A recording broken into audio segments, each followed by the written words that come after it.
Banks outdoor products are 20% off at YARAK Archery. Thinking this should work just fine to keep Jimothy off of our feeder. Filled with corn, got our predator guard on. First thing we're going to do is go in and get our post set using an auger, 32-inch hole, 8-foot 4x4. Make sure to use treated, and then we're actually going to use this Sitka post fix to set our post. It's a lot easier to use than concrete. It costs a little bit more, but we don't need water. It's a lot lighter to haul in there. So go get our post set.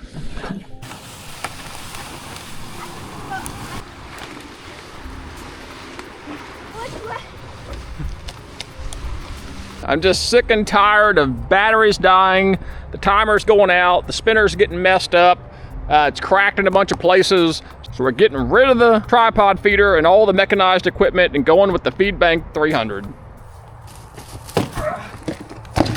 So placement is important. I know I've got my cell camera on the tree here. So I want to angle it so my sight glass on the Banks feeder is facing that camera, but I also want to leave enough room for when the deer come out broadside. My ground blind and tripod up here, I'm within about 30 to 28 yards of it. Probably set our post right about here, right straight in front of the blind, and angle the post towards the cell camera here.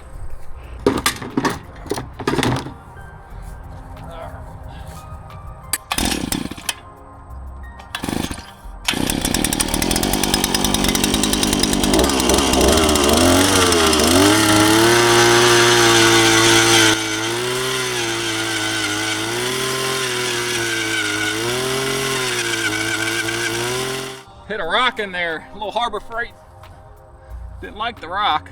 I was well into the wood. All right. We're trying to get it about 32 inches deep. That sets an 8-foot post, the perfect height for that feeder.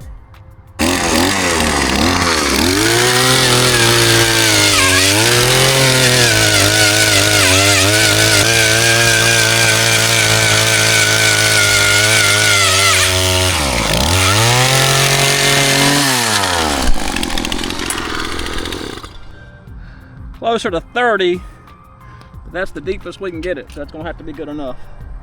So that feeder is gonna sit about 2 inches high. We want the flat part facing the camera, that way we can put our sight glass, we know it'll be flat toward the camera. All right, now let me pack it. Flip it over. This is what really squares it up. Pro tip, don't forget your level. That way you can get it plumb. I have forgot my level. So we're using that tree, just kind of a mental line there. I think we're pretty straight. You definitely want it straight, that way the corn flows properly. So instead of using concrete, we're actually going to use this polyurethane foam. It works fantastic with 4x4 post, plenty strong, got good clay, that thing shouldn't go anywhere. So I have to remind myself, I think we burst the seal between them and then mix them if I remember. We're busting this into that. There it goes. Again, and mix it. And the two chemicals mix and it makes a chemical reaction. It's like a science project. So we kind of did that. I'm gonna cut the hole. Oh, I can feel it getting warm. Here, feel that. Oh wow. Let me feel. That's the chemical reaction. Jeez, that's long. I feel good.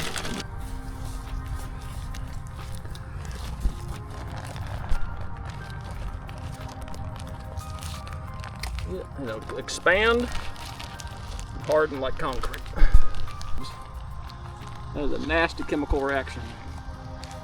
What happens if I touch it? It might. Now we're going to install our raccoon predator guard here. We're actually going to run it kind of deep and then backfill a little bit to help keep the raccoons from burrowing under it or the squirrels and climbing up it. So we're actually going to backfill around it just a little bit.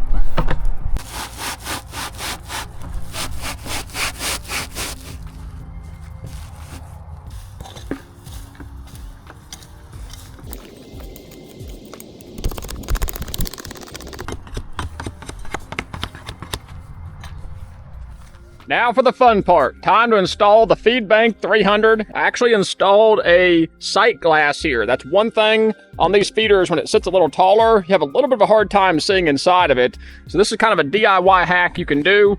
I used a hole saw bit, punched in 2 holes, then put a piece of plexiglass over it, and then siliconed it all in.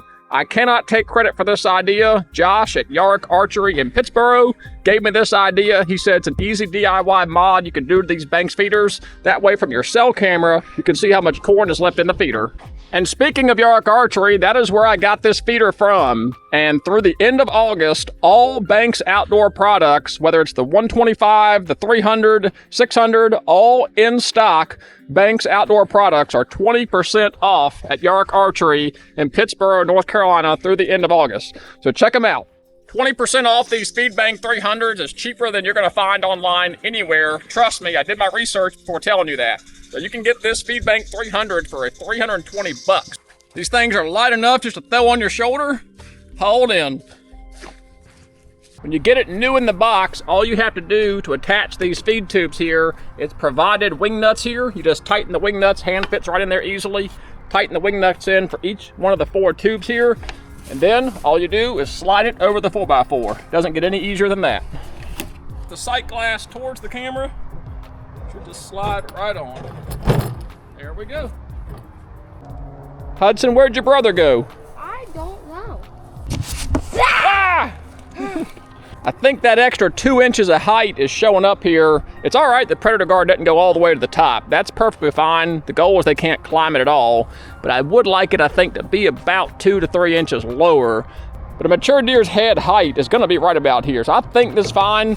If they're just not eating out of this thing, I may come back and chainsaw it down. I don't have a chainsaw today, but I do think that extra 2 inches is showing up here. So definitely make sure to get your elevations right.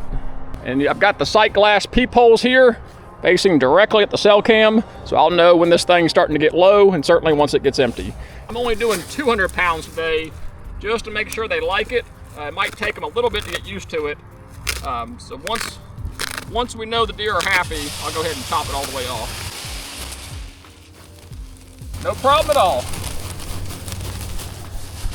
I made sure to pay attention when I was putting corn in here. 1 bag perfectly filled up to this first lower sight glass. So when I see it here, I know I got at least 50 pounds. Once it drops below here, we're almost out. It took 150 pounds to get to this upper sight glass. So this will be a great indicator to know when I have 150 pounds, then 50 pounds, and of course I'll come refill it.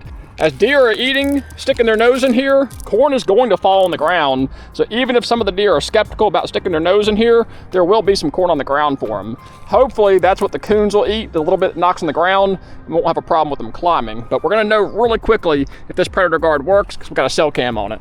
The last thing we're gonna do is put a bag of corn around this feeder. There's been a feeder in here before, so I think they're used to seeing an object in here, but just to make them comfortable, I'm gonna put a bag scattered all around it so they can start getting used to it, and hopefully within a couple of weeks, they'll start sticking their nose in here.